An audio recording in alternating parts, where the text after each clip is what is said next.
Hello, Jimjamatic here. Welcome to a brand new episode of Robot Wars episode reviews. We're on to Heat O of Series 4, the penultimate heat before the semi-finals, and honestly, it's not my compared to N, it's not my favourite, but O is definitely a top 5 heat for sure. None of the robots in this heat are really bad. We have a great semi-finalist who wins this heat, and honestly, a great set of battles as well. And joining me, of course, is my two of my regulars. Of course, first we have Alexthehunted. I gotta say, this basement you keep us all in is getting very crowded. The amount of people you have on. Shut up! You will like the basement, and you will not complain. I think the guy who runs King B's dead in the corner. He hasn't been on in a while. Well, you'll like the basement, and you will not complain about it. Okay. All right. Cool. Okay. Cool. And also joining us is OtakuNate. Build 'em up, break 'em down. Also, am I going to be expecting more really over the top Series 9 introductions for every robot? Yes, going to be doing it. Yes. You want me to do the Stefan Frank voice, or who's the announcer for the new series? No idea. No idea. I kind of hope so. I think it's just some guy not. from the production team. I kind of hope it isn't. I think it's like Billy something or something. Anyway, Chris yeah. something. It doesn't matter. But anyway, yes, Heat O, of course, is a really good heat. Actually, there isn't really a bad robot. And I mean, we were talking about it before we recorded. Alex, you said it's probably, in terms of robot quality, it's probably the best heat of Series 4. Yeah. And I'd probably tend to agree, honestly. There isn't really a terrible robot in it, and there are some decent battles as well. And while the heat winner was kind of predictable, honestly, looking at the robots it was against, at the same time it wasn't complete fodder, so it wasn't, entirely pointless. And of course it is the 4th seed's Panic Attack. Yeah, I just got. Oops, sorry. I thought I was doing that. Anyway, never mind. You go. How about we take turns, Alex? Okay, you do Panic Attack since you jumped the gun. All right. Panic Attack. Lifting forks. Panic Attack, the first gyro stabilizer robot, and honestly, the Series 4 and Extreme 1/5 series robots are definitely the best ones. Yeah, because the Series 3 it's very similar to the Series 3 version, except it doesn't have that. It didn't have the gyro stabilizer in the Series 3, and the gyro stabilizer made it actually worthwhile. I gotta say, consider how good Panic Attack was this series. This was probably the most likely series that Kim was could have reclaimed his title. It really was. I mean, he had a very good chance. It was just a shame in the semi-finals that, of course, things happen. But and I gotta say, a bit of a bullshit seed, I would actually say, because I mean, I just put it seed 4. I'm not saying Panic Attack doesn't deserve to be seeded 4. I'm more just saying, considering how when Chaos 2, the 2-time world champion in Series 6, got pushed down to number 5. Yeah, I find that really weird. It's weird that Razer's above it, and they've only won one battle their entire life, technically in main competition. But, I mean, this version of Panic Attack, again, is the best because of the gyro stabilizer. Again, this is the one where you really got to see Kim Davis' driving skill push, because in Series 3, obviously, it was sliding all over the place, going really fast. It drove into the pit in the World Championship, so you never got to really show truly how good Kim Davis was at driving, but you did see little bits of it, like against Toe Cutter and what have you, and Exterminator. But in Series 4, he just went full out with the driving, and it cemented him a really good driver. It has some of his best driving moments throughout his career, especially in the Saw Point battle. But we'll get to that one. But I'll just say, I would just say, every now and then they cut to controllers, and you can just see him, how finger precise he is controlling Panic Attack. Yeah, there's always that one series that when you're talking about good drivers, there's always that one series that cements it. Actually, it's a wild thing. It's also Series 4, and I'd say with Bigger Brother, it's Series 5, where you get to see the robot, do well with its driving skills. And I mean, again, I love Kim Davis. It's a shame he never took control of Panic Attack in Series 7 and left it to his sort of incompetent sidekick. Well, I gotta say, it's a shame he never came back. It's a shame he hasn't come back to the Bond series as well, because he stated that he just doesn't have the time anymore. Yeah, I'd love to see Kim Davis return sometime. Because I mean, he entered BattleBots with Panic Attack, but also he entered with another robot in the next series, which never made it to air. Scallywag. Yeah. Imagine if it had Storm 2 Series 7 motors. Oh yeah. Oh man, that thing would be a beast. It would be so great. I mean, the problem would be that he'd probably break the forks. Well, obviously, you make it out of Hardox maybe nowadays. No, I mean the mechanism. I actually, I remember the old Panic Attack website because I used to be a member on the forums. And yes, I was a member of the freaking Panic Attack website. but like they had a suggestion for like what weapons they could use to improve panic attack, and I don't think it's online anymore, but somebody actually suggested like an inverted panic attack, like a 6-wheel drive machine that could run upside down and have its skirts flip over. That'd be cool. That's a good idea. It would definitely make more sense than removing the damn self-writer in Series 7. Yeah. Well, you see, the reason why they did it was because they were afraid of fighting axes. Oh yeah, afraid of fighting axes. Get rid of one weakness and completely make yourself vulnerable to the most prevalent thing in the show. And also, in case of Series 6, terahertz. Oh my god, I will say though. I think that was more the robot's fault than terahertz. Yeah, that's honestly, true. I gotta say, as bad as Panic Attack Gold was, it at least got a proper send-off. Yeah, it thankfully managed to, kicked him up the arse and said, go back to your proper design in Series 7, and he went to something closer to the original. But even then, the Series 7 was just, still. Well, Did I mention that Panic Attack behind is my second favorite Robot Wars robot of all time? Oh, really? I didn't know that. Actually, that's a good choice, honestly. Yeah, my favorite is Firestorm. My second favorite is Panic Attack, and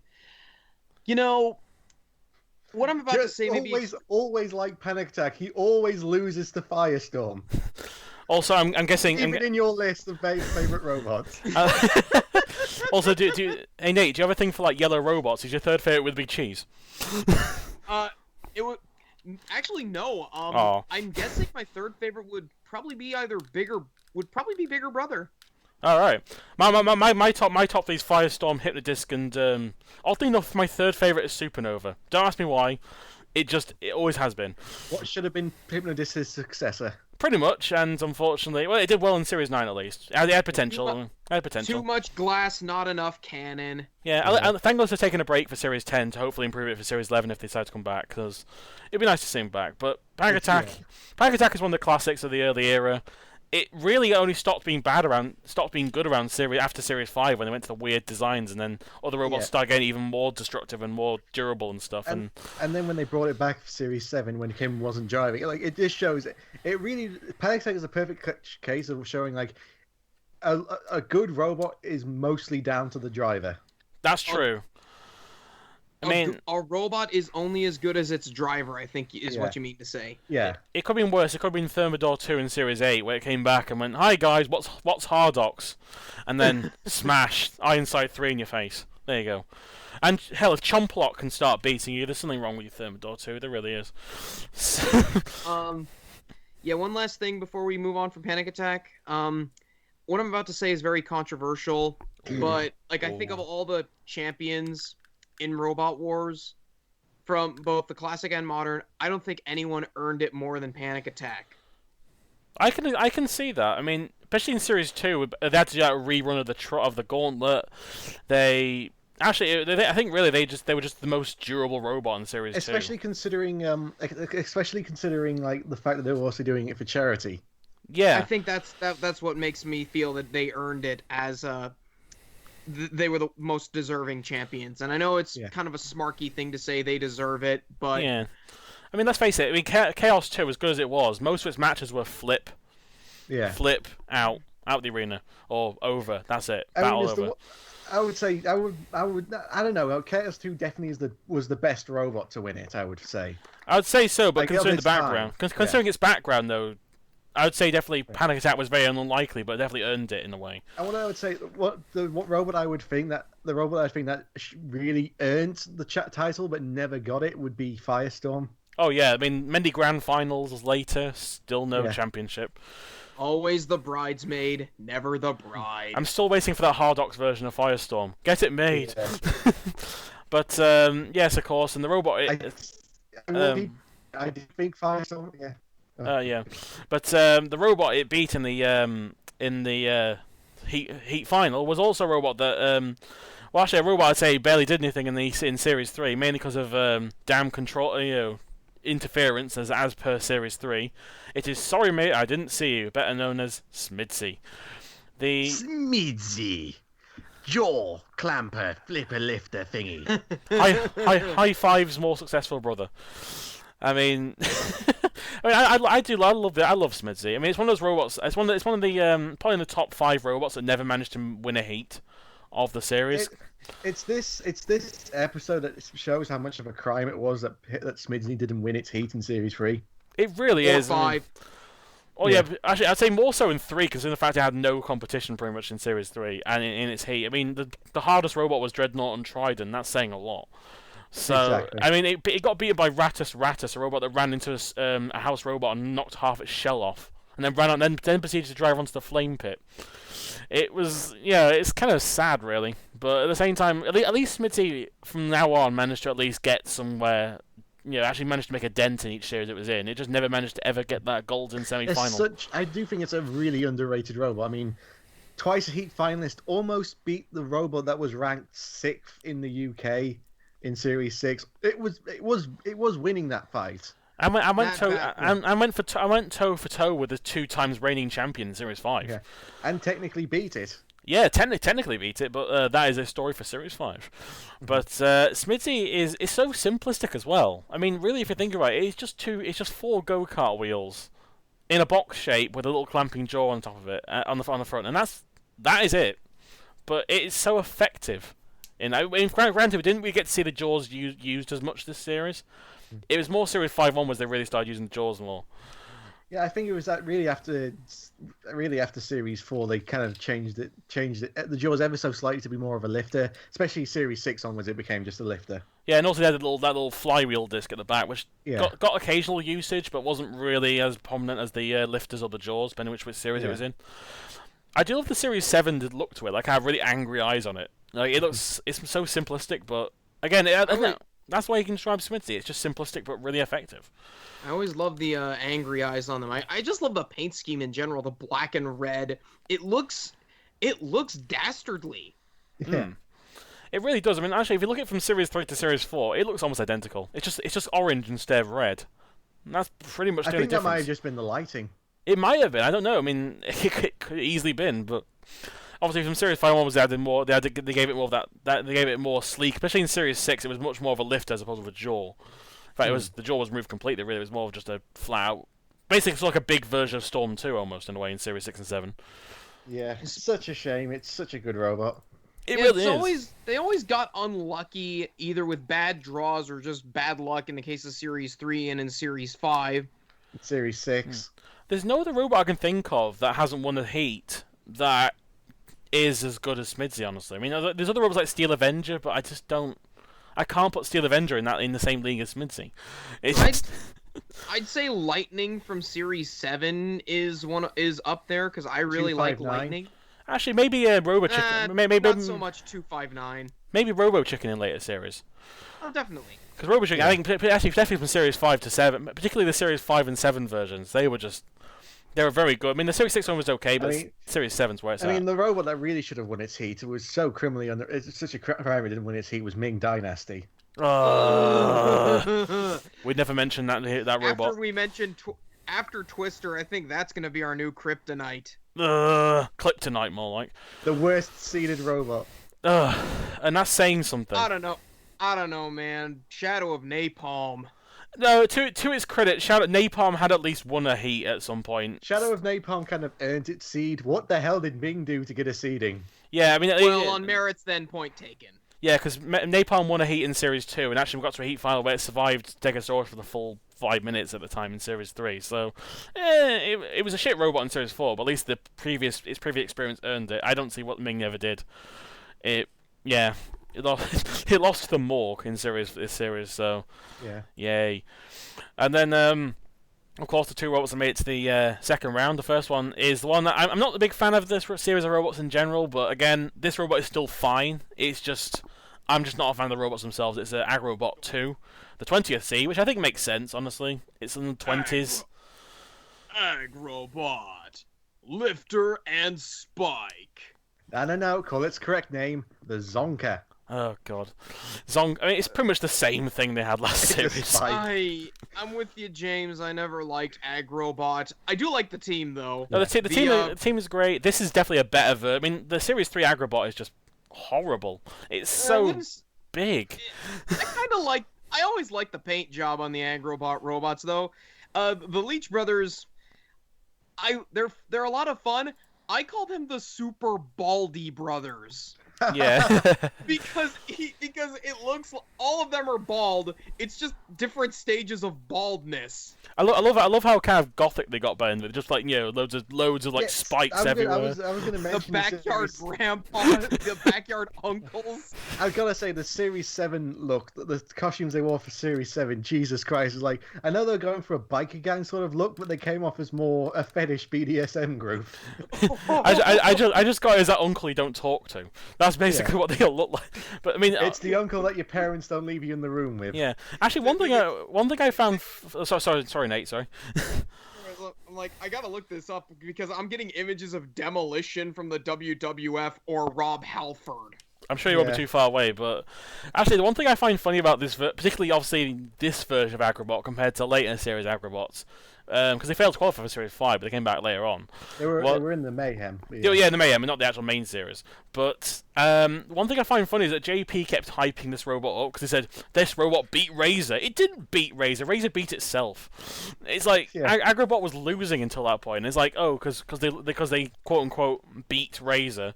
Therefore, they were like, oh, and like when Smidsy was like pushing it around, saying, this is a robot that could beat Razer, but Smidsy's managed to do well against it. What do you expect? It's Agrobot. I mean, I'm not gonna lie. Like Agrobot in this, you could say, I gotta say, this Agrobot didn't really do anything. It didn't have to do anything in its first battle.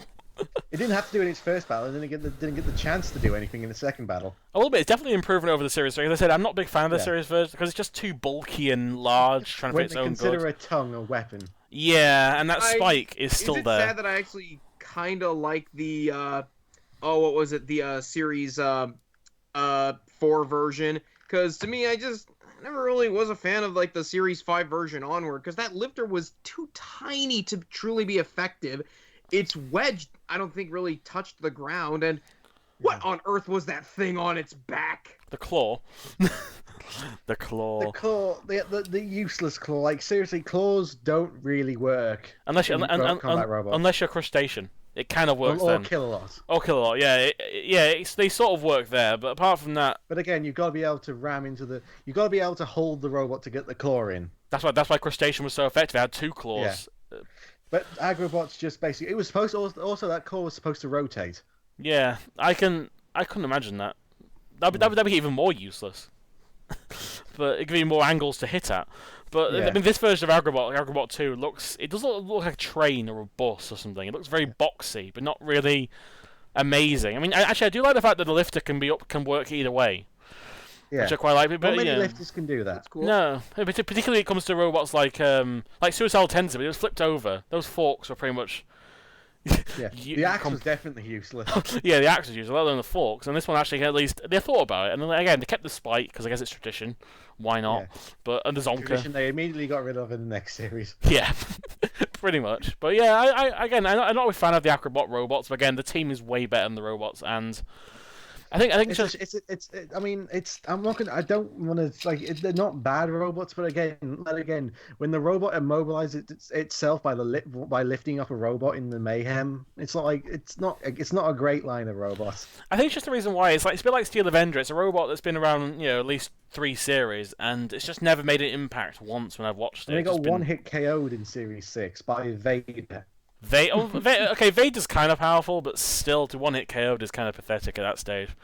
Yeah. But oh well. All right, I'm looking at the team. I opened up a Series 7 Heat P where Agrobot is in. Dear God, it looks like they're going to a Priest concert. Yeah. You see what I mean by what they're saying? Like they were going for something and ended up looking like something else. Something else entirely. Something you'd be too scared to show your Google history of. Yeah. And then, of course, we have possibly one of the funniest fodder robots ever to be built, but a very nice-looking fodder robot. And honestly, to its credit, I think it's at least unique. Of course, it is Sawpoint, the only newcomer in this heat. Sawpoint. Wheels. Yeah, that's pretty much all it is. Right, I'd actually say it's right off the bat, right? I love the Sawpoint team are great. I mean, I don't understand, because I remember last heat, Anderson said these guys really thought they were going to win. No, they did not. No, they didn't. No, I mean, Anderson clearly cannot tell sarcasm or joking, or at least... because I mean, I mean, really? Little Fly thought they were going to win. Yes. Sawpoint guys didn't think they were going to win. Draven think they were going to win, and they got cut open by PP3D. So they thought they're going to win. I mean, hell, Bolt from the Blue thought they'd won, and they got pissed for about 20 years. But here, although I will say though, one thing about Sawpoint, even though it's a joke robot, one thing I literally don't get about is why is it backwards? It looks it's the wrong way round. The spike should be at the back, surely. I don't know. It's just weird. It's a design that you could only really see in Robot Wars, I would say. It's pretty much, it probably would enter BattleBots, but they would never get into the TV rounds. No, it's like if Ginsu mated with Wheelosaurus. You end up you get Sawpoint, and Sawpoint. Oh, Jim, you took my joke. I was gonna say it's like if Jinsu mated with Gabriel. That's true as well.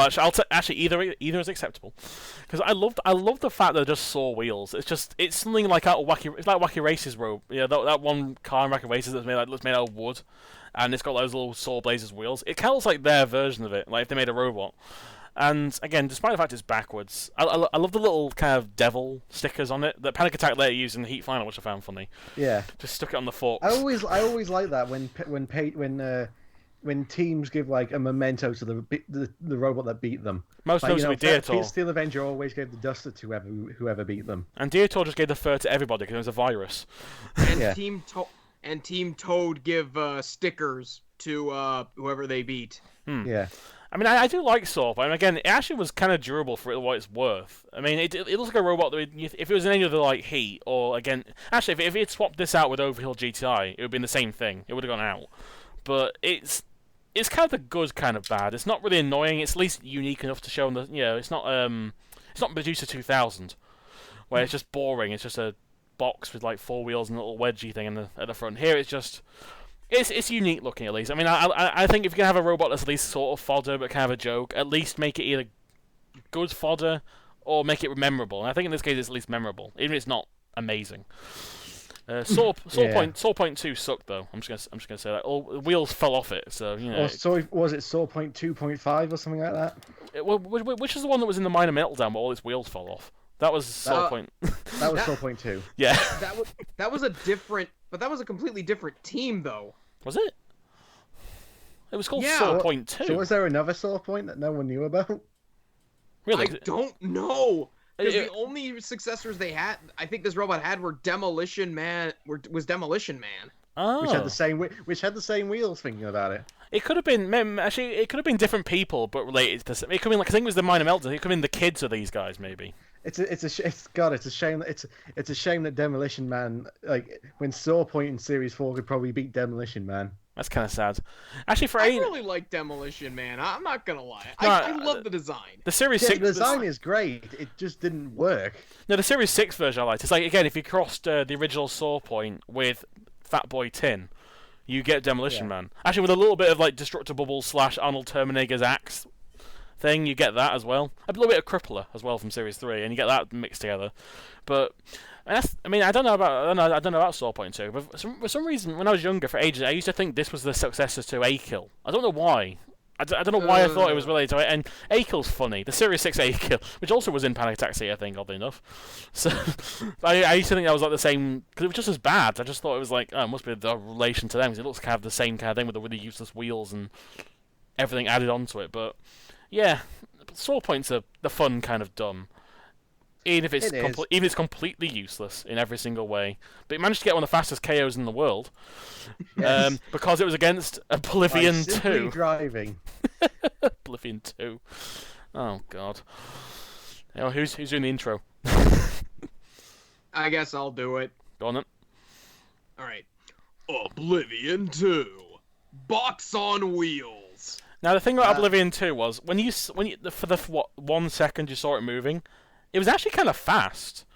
Yeah, it was fast. The axe was pretty decent. Although I think the robot's too low for an electric axe, honestly. Yeah, I think its biggest problem again was the fact that its chassis was a complete shite, because it managed to bend in. What is that thing made of? It must have been made of like tin foil or something. The tolerances on it were so fine that just being bent it enough that the wheels were no longer on the ground.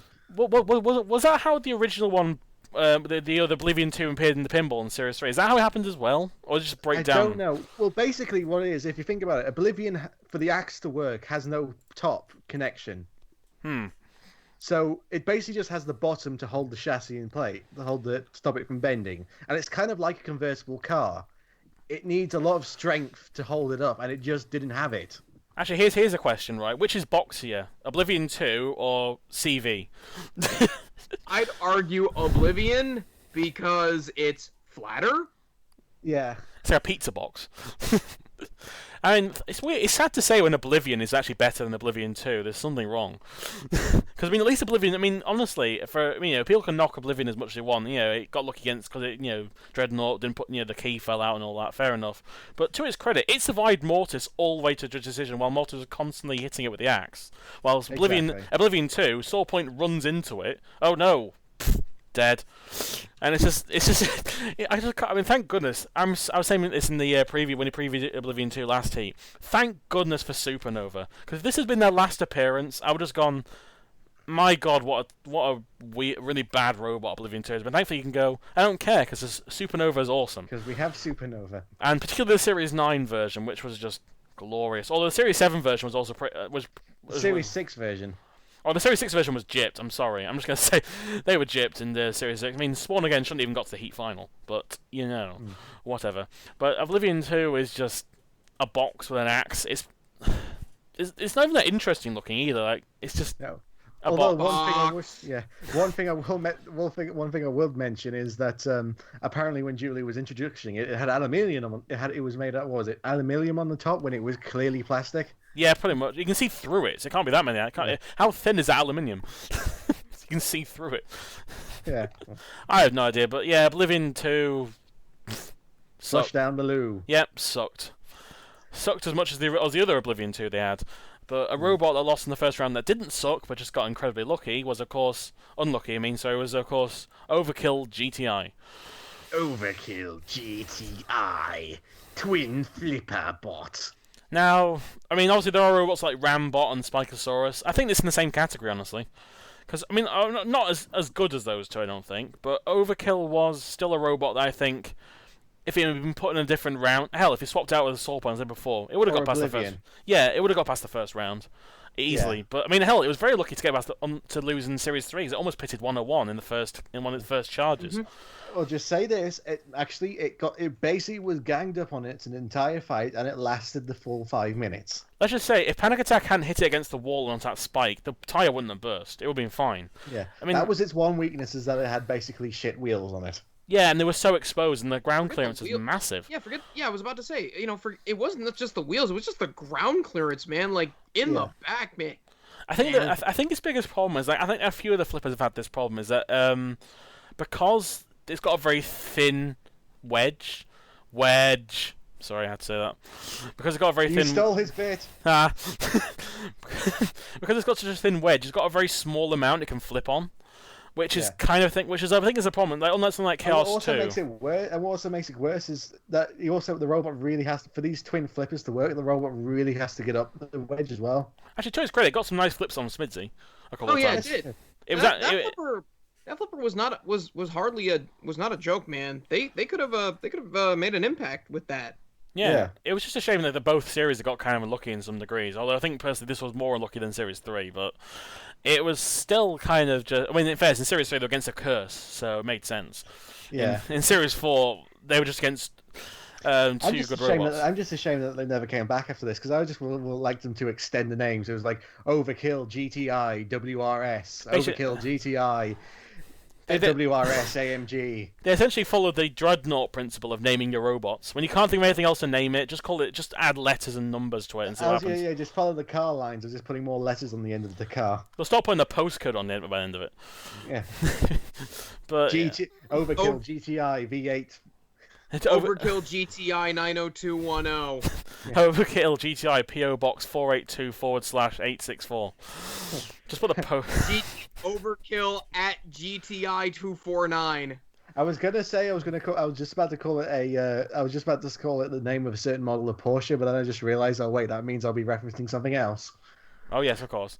Just say Overkill Overkill 911 Sport. Yeah. I like that. Actually, speaking of it, well, I imagine, I guess we're talking about this robot, but also it makes sense to talk about it now because it's in the first battle of the first of the seat of Panic Attack, Overkill GTI, and Smidsy. Initially, even though Overkill was bullied on, it was the weakest robot in this fight. It was the weakest robot, but it did last the full minute. And honestly, for the first bit, I think up until the point where he got caught on the spike, Smidsy wasn't doing anything. It didn't really. It was kind of ineffectual for the most part. And then I think as soon as Overkill lost, some air on its tires or whatever, then that's when Smidsy. Although Smidsy was still doing bad, like they still drove into the CP7 at one point into dead metal, which is a bit dumb. I think they were just learning. I think there was probably been a while since they drove it or something like that. But yeah, I mean, it was literally a case of Smidsy was kind of playing catch up until then. Panic Attack was basically doing something with Overkill, and Smidsy was just trying to catch up. I think once they realised that Overkill was the weakest, they did get some good rams and pushes on them. And I mean, the highlights for me include Overkill destroying the arena floor. Oh god, I was wondering if you were going to mention that. Of course, I'm going to mention it. It's one of the best highlights. It's one of the biggest highlights of this entire battle because it just rips. It was a massive crater into the floor. It's not the most the arena floor has been flipped up in the destroyed in the arena in the first ever series. Supernova really destroyed the arena floor in the I think in the World Championship. And also just watch Aftershock in Series 9. Oh, damn it, Jim! You keep stealing my bits. I was gonna say in the original series. I mean. Oh, the original series. Fair enough. That's fair enough. Yeah. Actually, I can't remember. There was a robot in Series 3. I remember just peeling the floor back a lot as well. I can't remember who it was now. It was something. It was a wedge. It was a wedge. It was Series 2 or 3. I can't remember. There was one robot that was really ground the floor out, but I can't remember. I know 101 really didn't do. Destroyed the floor. Oh, the nails and the kind of nails in the tires. Actually, the other highlight for me that in this battle, which I got to admit, if Panic Attack had left him alone, Overkill was stuck on the wall. The flippers were jammed up, were stuck open. No, one flipper was open. The other flipper fired, but it couldn't self-right it. So Panic Attack actually saved it in a way. But it didn't make a difference in the long run. But I just kind of find funny that Panic Attack left him there. I have no problem with that because hey, they're letting them back into the battle. I mean, yeah, you said Overkill was the clear weak link in this fight. But I always like it when a robot just voluntarily self-rights another. It prolongs the fight. I would say that's why I kind of like robots that especially flipper robots that don't immediately go for the out of the arena. Like if a robot's flipped over, they'll flip them back over just to give them another chance. A bit like Chaos 2 sometimes. I mean, it did against Chaos 2 does that. I think Apollo does that as well occasionally. Firestorm does it. Yeah, and Panic Attack likes to just toy with its opponents a lot of the time. That's why I'm not a big fan of Atom Care because they only go for the out of the arena. Or Eruption, as Anderson knows too well.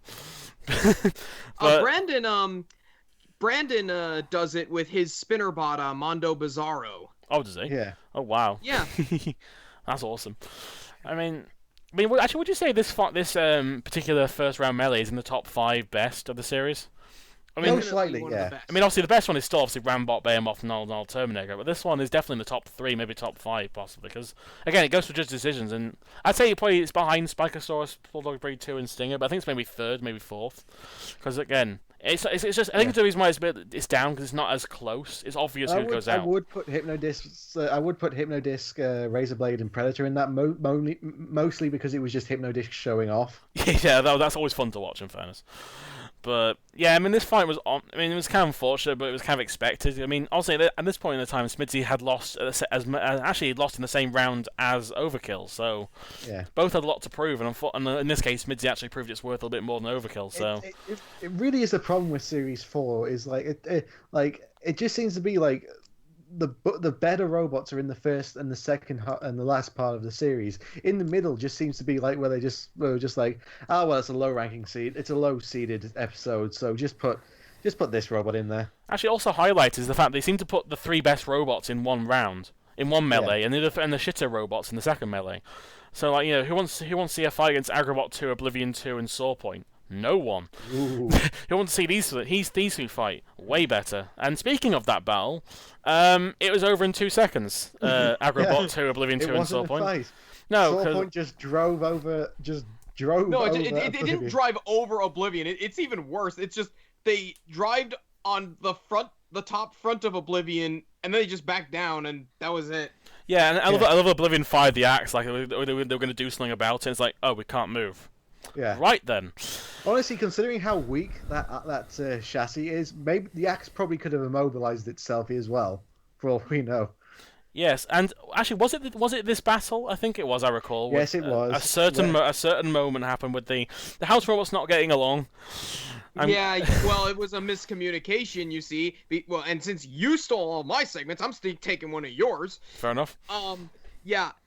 So Killalot is going to pick up a dead Oblivion 2, and Matilda is right there next to him, and Killalot's claw misses Oblivion 2 and plucks one of Matilda's wheels clean off the hub.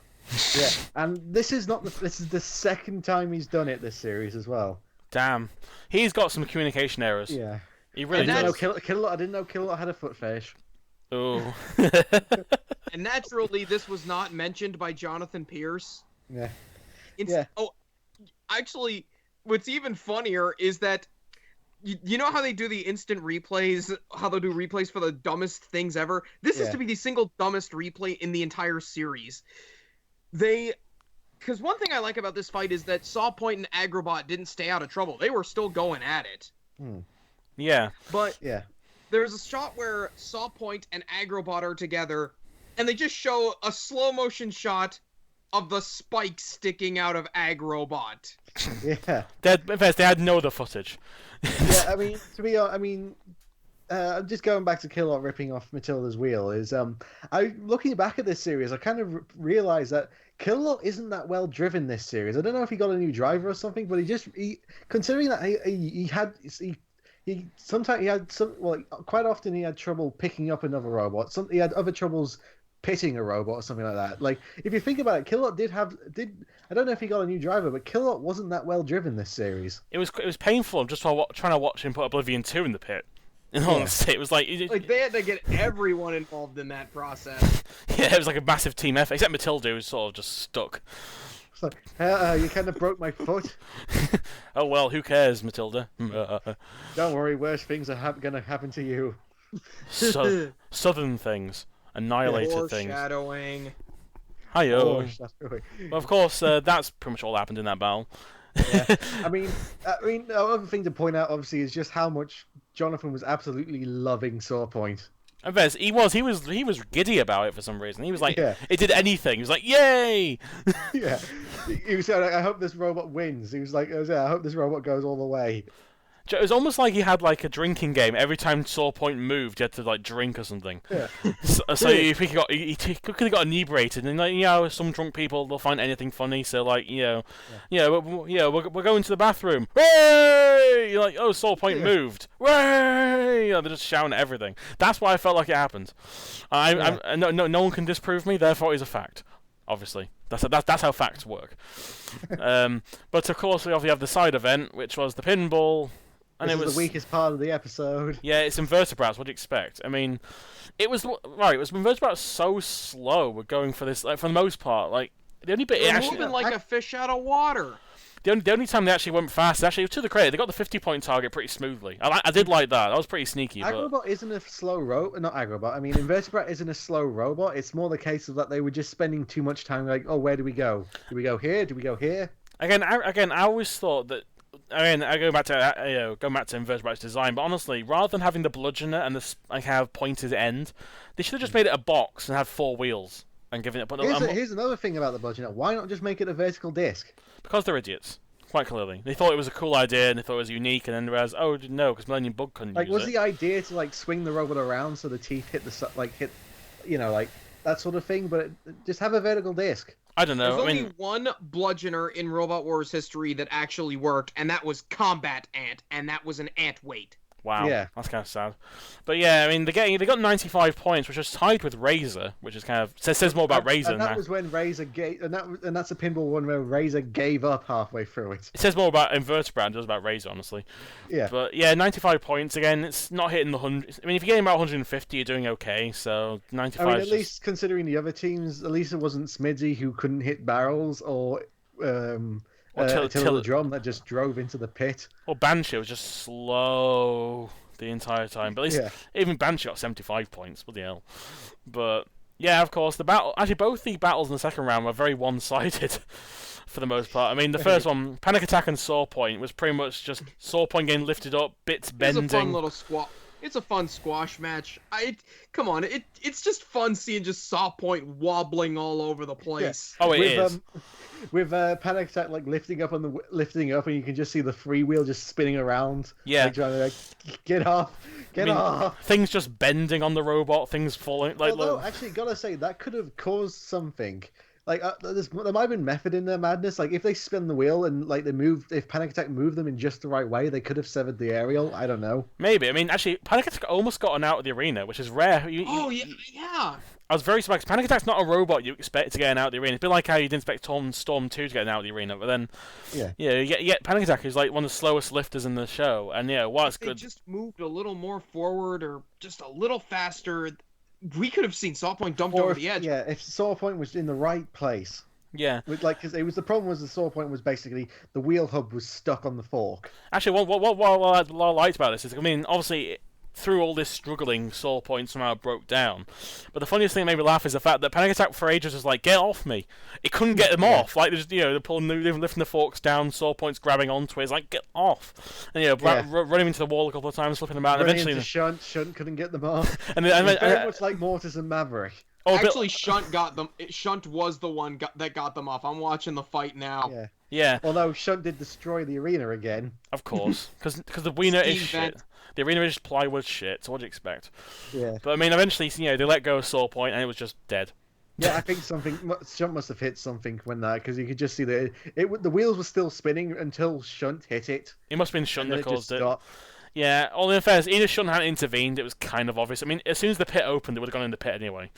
Yeah. I mean, it's kind of how Panic Attack won the Heat final as well, and also won a lot of its battles especially in the first round of the War Independent as well. Same thing. Or Series 5. It likes a lot of pittings. Swift pittings. Oh, that's how Panic Attack works. Just it's a control bot. It's not as boring as something like Tough as Nails, which just literally just grab, pit, it's more elegant. It's much more elegant. But end of the day, Sawpoint broke down. Panic Attack won. Who saw that? Convincingly. Who saw that coming? Honestly. Yeah. And then it almost tipped Killalot over. Yeah. Also, I always love it when a team goes like Panic Attack's kind of known for going after a house robot. They did it ever since Series 2. They've always gone for a house robot. Yeah, but when they broke Sergeant Bash's saw off, that was pretty impressive. Yeah.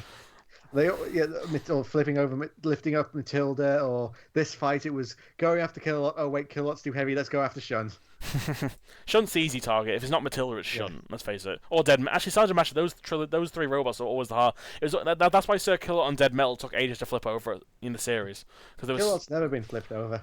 He's fallen over, but he's never been flipped. That's true, but it's always why Dead Metal and Sir Killalot were considered the hardest ones to flip over because they're so more bulky and larger and stuff. So I don't know, but I loved seeing Panic Attack just kind of flip over in the back of Sir Killalot trying to lift it over, and Sir Killalot's just like, please. Oh yeah, bitch, please. It's like a mosquito. Stop it. I'm trying to pit Sawpoint. Can you not, please? It's literally like you see those insects just flying around an elephant. It's just like they're just the other Killalot's just like, I'm sorry, what? Actually, Killalot does look particularly pissed in that particular picture for some reason. It's like, I swear to God, I'll hit you with my ring hand. Stop it. And then, it was a bit less. Obviously, it wasn't as obvious who was going to win, but it was still definitely a very convincing victory. Of course, with Smidsy and Agrobot too. A lot of slamming, a lot of pushing, and Agrobot. A lot of fire. A lot of piggyback.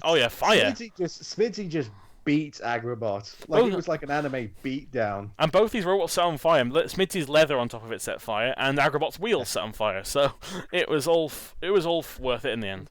It makes Smidsy look great though when when it's set on fire and it's just driving off on fire. It's like the Ghost Rider of robots. I was gonna say it looks like something out of Ghost Rider. It was beautiful, and Smidsy actually this is one of the few times Smidsy really slammed robots like Storm 2 level into walls. It's a fight like this, which I think it's wrong that Smidsy got the lowest seed in Series 5. It should have been higher. It really should have been, considering that Morg got above it. Yeah, Morg and Atomic got above it, but yeah. Yeah, that's not right.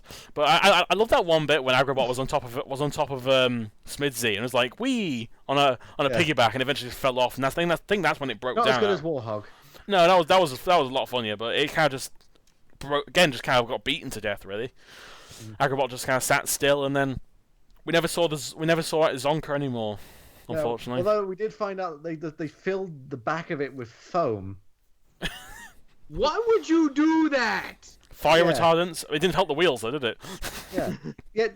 You saw like Killalot just basically dived his claw in and just pulled out a load of foam. It's like a stuffed animal. Now we get to see the creamy nougat center of Agrobot. Does that mean Agrobot was a stuffed toy before Ruff Dougal was? The first stuffed toy. Yeah. Ruff Dougal, Deator, Agrobot. Yeah, Agrobot padded for extra comfort.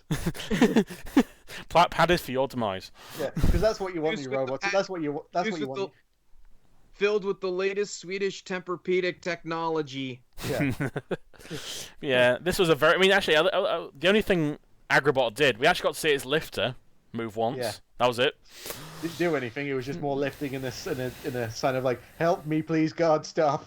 Yeah, it was very slow as well. It was just useless. So, yeah, Smidsy won that pretty easily, and then the heat final, Panic Attack won it very easily.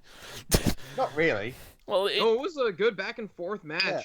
Smidsy was on top during the first half. During the first half, actually, I have when it comes to this battle, I can tell Kim Davis was waiting for that pit release. You could tell he was just hoping for it. Yeah, I mean, there was one. I mean, it was basic, but Smidsy was really well driven in this fight. Like it was going to Panic Attack sides. It was dancing around Panic Attack, just making sure that he couldn't get a good lift on it. It was just like the one moment that got the wheel. As soon as the wheels got hooked, that was it. I imagine the producers, as soon as they saw that wheel getting hooked, went, "Put the pit down."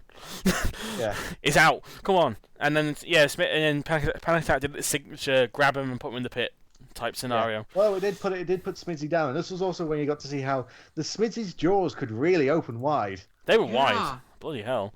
I mean, all of it in vain, kind of trying to get the robot off. Panic Attack. A shame. Which also, like, looking how wide they could open, which is a shame how they could never get down from the arena wall in Series 5, considering how wide those jaws could open. Yeah, I'm not really sure how they could have always got stuck on everything, despite the fact that all the jaws are so high. But yeah, it was definitely a very close battle at the beginning. But then that one bit, getting the spike caught in the wheel bit, and nothing else they could do really. Smidsy did all the work the first half, and then Panic Attack just hooks that one wheel and dumps it in the pit. It shows you no, he lifted it up twice because they had to put Smidsy down because of the hook rule. It was like you could see there was a part where Panic Attack had to drop Smidsy. Yeah. Mm-hmm. Yeah. I mean, it does show you what one small mistake can make. I mean, honestly, if Smidsy lasted the entire thing, it could have been a very close heat final, but it was close up until that point. But hell, it gave Smidsy. It's just like when Smidsy fought Dominator 2. They were so on top during the first half, and then just one moment ended it for them. Yeah, it's why Smidsy is so unlucky, honestly. And at least we had High 5 in Series 9. Yeah. And that lost to Worm. Do we even know what happened to it? I still don't. I think still the don't link know. fell out. Yeah, I think because Worm bashed into it and not the link out. Well, congratulations, Nicholas White. Your robot actually did something. Yeah. Although I will say, just come back with Smidsy. Like, just repaint High 5 and call it Smidsy. Yeah. Actually, do you understand thing about the fact that when High 5 when Worm ran into High 5, Worm's actually trying to turn because they didn't know how to control the robot properly. So they did it by accident. They weren't even trying to hit them. Worm gets a KO by accident. It's got more KOs than Velociraptor or something like that. So Worm has more KOs than a Sabertooth. Yeah, that's kind of sad. But obviously that is the time for Series 9. That was Heat O, and out of 10, I'd probably it's a solid episode. It's a very solid episode. I'd give it a 7.5 out of 10, honestly. I'd give it a 9, just honestly, just how solid it is. It's solid. Well, 7.5 is above average. I just think the only thing that lets it down, is the fact the pinball's kind of rubbish, and I think maybe the reason why is because it wasn't as tense, because you kind of knew some of the battle's outcomes right off the bat. It wasn't. I mean, the battles are still great, but I just never really. Well, there was no boring battle. No, there was no boring battles, but a lot of them, especially like Sawbot and Panic Attack, were very predictable. Yeah. But it was still still a great heat. Obviously, my favorite is still Heat N, the previous one. But yeah, out of 10, what would you give it, Nate? I'm gonna give it an 8.5. I'm probably gonna dock it a point for the rubbish pinball, and maybe the second round fight because it was over too quickly. But I think part of that, brief KO was what made it so entertaining. Like, there may not have been as many wow moments in this episode as, say, Dominator 2's Heat, but the reason why I rank this one higher than Dominator 2's Heat is because every single battle is fun to watch. I agree. Yes. Yeah. Actually, I might bump it up to an 8, actually, now I think about it, in retrospect. Yeah. So that's about 8.5 for on average. And now to a Heat that I loved as a child, and looking back now, I realise, it's not that great. What is it with the Series 3 and 4 having... Actually, a lot of the Heat series having really shit last Heat. Series 2, Series 3, and this one's not... Series 5. Yeah, Series 5's Heat's pretty good. It's alright, it's got a pussycat in it. Come on, fluffy. It also has Twister. Yeah, but it has Twister. It dies in 2 seconds. Who cares? It's the episode where the first Walker wins. That's true, and it has Claude Hopper, which is which is the best thing ever. But I mean, this Heat again, it's not as bad as Series 2, 3, and 5. Series 2 and 3's last Heats. I think it's just more the fact it's like Chaos 2 and Wild Things Heats. You know who's going to win off the bat because they give you the most obvious robots they can beat. Yeah. They give you a sort of average seed to go with it, just to kind of balance it out. And even that average seed is not even in this Heat. Well, it is. Yes, it is. It is. It's the robot. Anyway. Sorry, I was thinking Onslaught. Yeah. Although I would say Onslaught is more deserving of a seed than Stinger. Yeah, anyway. definitely. But of course, the who could have guessed that Hypno-Disc would be the winner, the second seeds, the runner-ups from last series? And I'm going to say something here. Hypno-Disc should have won this series. They had a better chance, but of course that one hit from Pussycat. Yeah. Cinched the entire thing. I mean, I loved in Series 3, you could tell by the semi-finals Hypno-Disc was having problems. This version, you see in that opening battle, they've improved that disc power so much, and it's also the teeth are better. It can actually move. It can move. It can move and power the disc. Also, I like the fact they can stop it. They can slow it down a little bit, and then when they can speed it back up when they need to in an instant. Like apart from Series 3, where they only go in once they got the disc to full speed, they can go when they want and still do damage here. And they got the self-writer, which finally is something. And I love the subtlety of the little spikes on it. It just makes it a little bit of it's not changed aesthetically too much. But it's I really like that. I always liked Hypno-Disc's self-writing arm. It looked like it was the needle on a record player. It really does, and it kind of helps with the kind of massive disc on it as well. And it worked. It was an electric self-writer that worked. Yay! And it's actually I like the fact they got a little wheel on it. It's kind of clever, so it's not just like you can like move a little bit when it self-writes. And this version of Hypno-Disc again is probably Hypno-Disc for Series 4 to Series 6 doesn't change that much. It just it's still consistently okay. I think its biggest problem it found is that when it got to semi-finals, it got swamped in Series 5 and 6. The problem with The problem with Hypno-Disc, especially Series 5, is a problem they really brought up was because the disc could go twice as fast as it did in Series 4. It drained a lot of power, and you could see in some of the longer running fights, Hypno-Disc was so down on power at the end of the longer running fights, like the Bigger Brother fight, especially. You could see Hypno-Disc was so down on power during the end of that fight. It's true. I mean, it's not a very durable robot, Hypno-Disc, to its degree. I mean, look at it in the Annihilator. It can't deal with multiple robots at once. They were ganged up on, but it just shows they can't really deal with many components at once. They're very kind of two robots. What was I saying? Like most spinners can't deal with a lot of. Well, some can. I mean, like a lot of the modern spinners can tend to be a bit more, but I mean, especially things like Pulsar or something like that can deal with multiple people, or maybe like Typhoon or something like that. But Hypno-Disc is definitely a great robot, and this version, again, definitely, while it's not changed aesthetically too much from its Series 3 version, it is by far a lot more powerful. And again, they gave it such an easy heat, so what do you expect? And it's one of the awards, possibly for one of the most unlucky robots of this series, Razer Blade, having to face Hypno-Disc not once, but twice. because their opponent in the second round threw the fight. Yeah, just so they wouldn't have to fight them, which is kind of unfair considering the fact that Terrible never faced them once. But whatever. And Terrible would have put up a bigger fight than Razor Blade. Yeah, but they didn't want to fight Hypno-Disc. That was the whole point. They gave up, and Razor Blade had to take the fall. And it's a shame because this version of Razor Blade had a nice lifter on it this time, which again. Hey, you look on the right. Hey, Terrible would have gone home in one bin bag instead of two. True. But Razor Blade, I just felt so sorry for that. The team knew they were going to lose the Heat final. They just had no chance of winning. The robot was half finished almost, but after trying to fix it. The side panel fell off. They had to use Dead Metal Speed Controller for the final fight. Damn. That's what they say. If you hear them in the test part, it's like we're now on Dead Metal Speed Controller. Like that's how broken Razor Blade was. Yeah, and to their credit, they lasted longer than they thought they would in the Heat final, but still, they were a dead robot since the first round, which is kind of their first opening battle in Fairs was just brutal. I mean, Hypno-Disc was just sat there waiting to pick off one at a time, and. Yeah, Razor Blade just... I mean, it's not changed at all, really, apart from having... minus the chainsaw from Series 3. But apart from that... It was... You could tell the team was having a miserable time. The fact that they never came back kind of cemented that. Wouldn't you, against Hypno-Disc, in fairness? I mean, considering the fact... I think they actually had improved it from Series 3. They actually put a lifter on it. They got rid of the stupid chainsaw. The armor looks a bit more solid than Series 3. I mean, aesthetically, it's very similar, but... Yeah. You know, it's just get put against the wrong robot, honestly. And speaking of being giving up... Terrible. Yeah. What were you, man? You were cowards. I'm sorry. Yeah. You're right. You could have beaten Razor Blade. Honestly, I think pretty easily, or at least had a good go at them. And you still decided to just go on the flame pit and go, "Lol, I don't care." And we don't want to fight Hypno-Disc because it could cause us too much damage to our robot, too much costly repairs. So let's burn up our motors. It was just as subtle as Series 1 when we saw Rob Knight say, "This is bullshit." This is... You see him mouthing that in Series 1. It's almost as subtle, or like their Series 2 performance when they gave up after the pinball. Like how Jonathan Pierce said during in the introduction of the second round, it's like, if Terrible isn't made to win this, then what is it for? Strange weekends?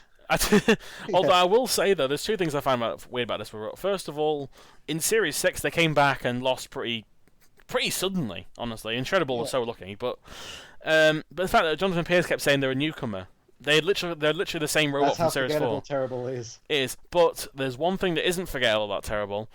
That is one of the punniest names ever. And you know what? I absolutely... It's my top 10 favourite robot names of all time, because it sounds so close to the actual name of the word as well. And it describes the robot perfectly. Well, the robot wasn't terrible. It was terrible.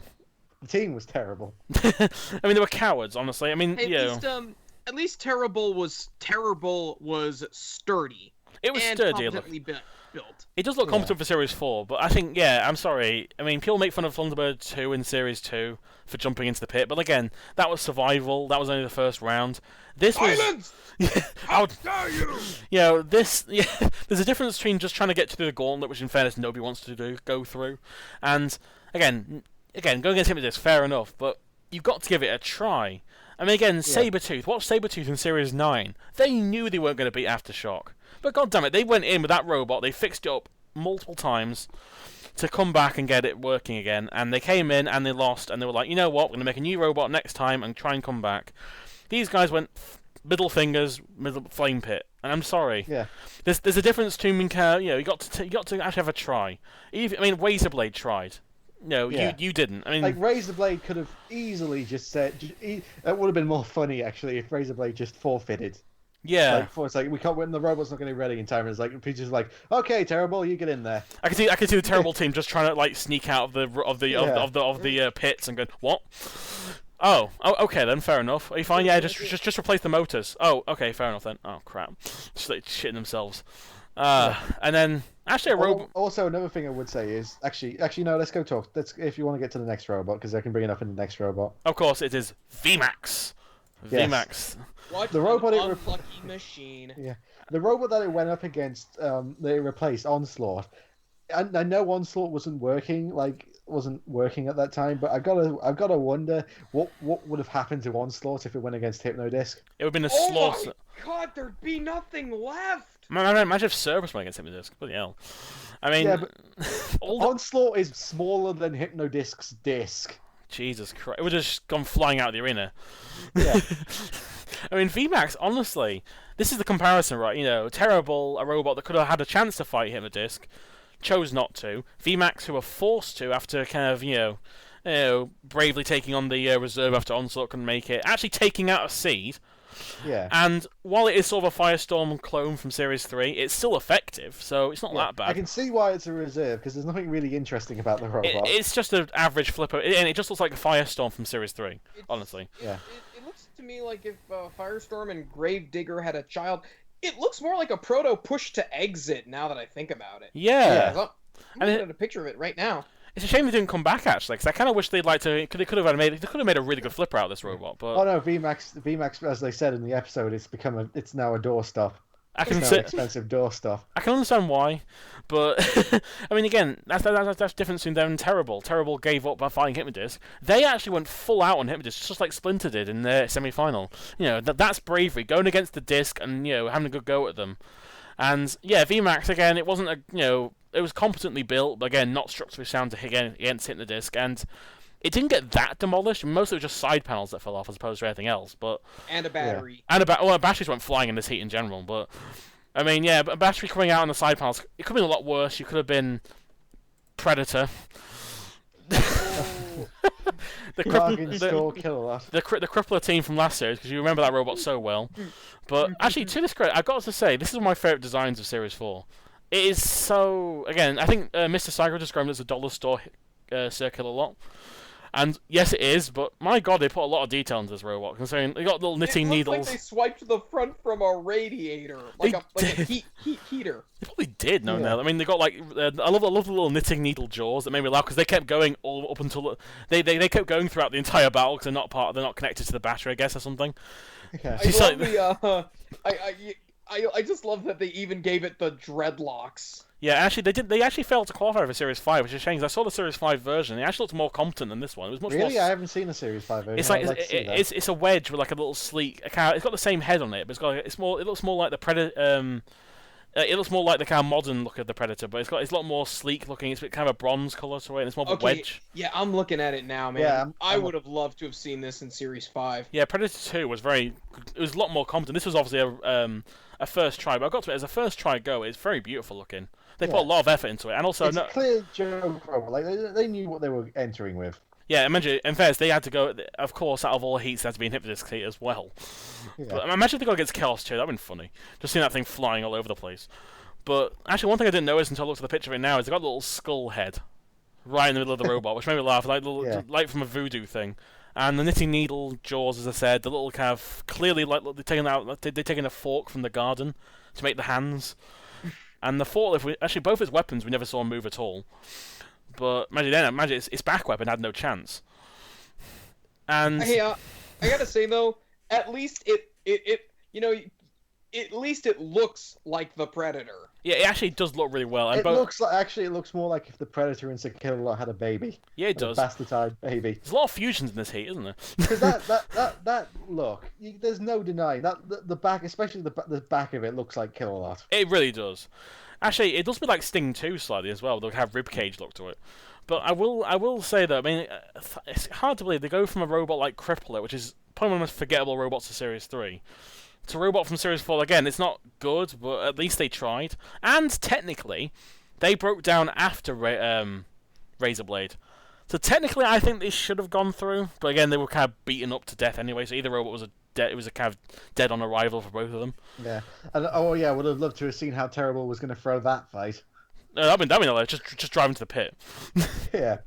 Pull a spam and drive in the pit. And then of course we have Onslaught, which failed to make it into the series, which is a little bit of a shame. It's a shame actually, because this is a good robot. Yeah, we saw them in the Southern Annihilator, where they actually got to use their self-writer and all that, which is they finally put a self-writer on it. My God, it took them 2 series to put a self-writer on this robot, but they finally did it and it worked. And again, the most you see of it is in the Southern Annihilator, where it actually does well, holds its own against Razer. Everyone. Yeah, it's a nippy little robot, and I do like Onslaught for what it's worth. It just never really improved itself, pretty much. I mean, the flipper never really lifted anything, did it? It just kind of 2 centimeters in the air is the most it ever seemed to lift most of the time. But again, we can't really talk about too much about it, really, because I mean, its biggest role. We'll talk more about it in the Southern Annihilator, obviously. But yeah, they didn't make it, which is a shame. At least they got it working for that, so we got to see him a little bit in Series 4. And Cerberus. Oh, poor. Well, actually, not poor Cerberus. I mean, I would say seed 18 is a bit too high. Yeah, actually, I will say that this version of Cerberus is ugly. Like, yeah. Look at the Series 3 version. It's shiny. It's got beautiful armor to it. It's Cerberus put on weight. It really has, and it's so heavy they had to get the head removed, and it looks even more ugly. There goes your weapon. Actually, it lost its weapon 2 series in a row. I love that. But actually, because without the head, it looks so horrible. And actually, even if you look at the official photo of it with the head, it doesn't look much better. It just looks kind of rusty. I mean, it does Cerberus. It does look like fat Cerberus, basically. Unflattering camera angle, maybe. I don't know. Yeah, I mean, it's an extreme one. They failed to qualify, but they just keep appearing in extreme every now and then. But I gotta say, like Cerberus, especially in it from extreme, like they'd had no chance. They really, especially in Hypno-Disc. Yeah. I mean, they were very lucky they were kind of lucky to make it to the heat final. I mean, they were just lucky that Griffin was so rubbish. Yeah. And also they were against who were they against? Oh, yeah, against Killalot driving into the pit. So Yeah, they didn't even really get past the first round properly. Again, like why they're seeded a bit too high. I think 22, 23 maybe could be passable around Diotor's era, but it just looks so dull. I think it just kind of disappoints me about Cerberus. This looks so dull, and I will say. One thing that really annoyed me, right? In the spoilers, because like in Series 4, just like Series 7, but not as bad, they used to have like a preview of the next heat. They spoiled Cerberus being flipped over by VMAX. Well, that's the only thing that happened in that fight. I know, but they shouldn't have shown it then, should they? They could have shown a clip from Series 3 like they did with the Firestorm Diotor heat. Yeah. If they don't want to spoil anything. But... yeah, dear, I mean... Cerberus is just there. It's not like it's a robot. I will like it's a really well sculpted robot. Well, Series 3 one is anyway. But apart from it's nothing else. Like it doesn't have a chance. No, it's all style and no substance, pretty much. Yeah. But again, I love the team though. I love Theo. He's like an energetic version of Dig. He really is. Like he's like Dig's brother. Like he's kind of the guy who goes for the shiny stuff, and Dig's the guy who goes for the kind of rusty and grungy type stuff. Like those two should be related, I swear. But whatever. I mean, yeah, this heat was heat. That's gonna be Heat P. Joining me for Heat P. Who is joining me for Heat P? I'll check my little schedule. It is Alex again. And yeah, you're joining me for Heat P and Stephen. So that'll be quite cool. Stephen. So yeah, that'll be quite nice. Joining us possibly the most destructive heat of the series, bar maybe. Although I would say Splinter vs. Hypno-Disc takes about 5 slots alone. Yeah. But 5 parts of Splinter in each slot. Yeah, I mean, oh god, that's gonna be a fun battle to talk about. But you want more? So yeah, I'm Jimjamatic signing off. I'm Alexthehunted. Please send help. And I am OtakuNate. I had a witty sign-off phrase, but I forgot all about it. Witty. Actually, now I remember.